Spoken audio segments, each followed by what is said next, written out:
संतोषी माँ की व्रत कथा। एक समय की बात है, एक वृद्धा के 7 बेटे थे।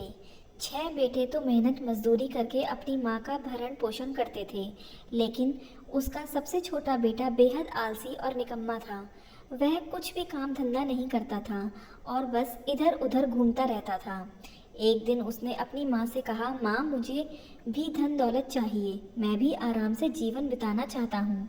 माँ ने उसे समझाया कि तू काम कर और मेहनत से कमाई कर, लेकिन वह नहीं माना।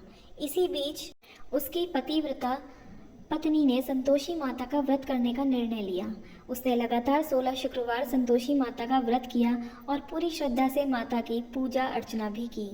व्रत के प्रभाव से उसके पति को काम मिल गया और धीरे धीरे उनकी आर्थिक स्थिति सुधरने लगी। उसकी भक्ति और व्रत के प्रभाव से संतोषी माता प्रसन्न हो गईं और उनके घर में सुख शांति और समृद्धि का वास हो गया। एक दिन उसके पति को बहुत सारा धन प्राप्त हुआ।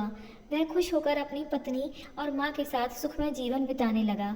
संतोषी माता की कृपा से उनका घर धन, सुख और समृद्धि से भर गया। कथा का संदेश यह है कि जो भी श्रद्धा और विश्वास के साथ संतोषी माता का व्रत करता है, उसकी सभी इच्छाएं पूरी होती हैं और उसके जीवन में कभी भी दुख नहीं आता। हे संतोषी माँ, जैसे आपने इनके घर में सुख समृद्धि प्रदान की है, वैसे ही जो इस कथा को सुन रहा है, बोल रहा है, उसको भी सुख समृद्धि प्रदान करें। जय हो संतोषी माता की। ऐसी और कथाएं जानने के लिए हमारे चैनल भगवान का अंतर्ध्यान से जुड़ें।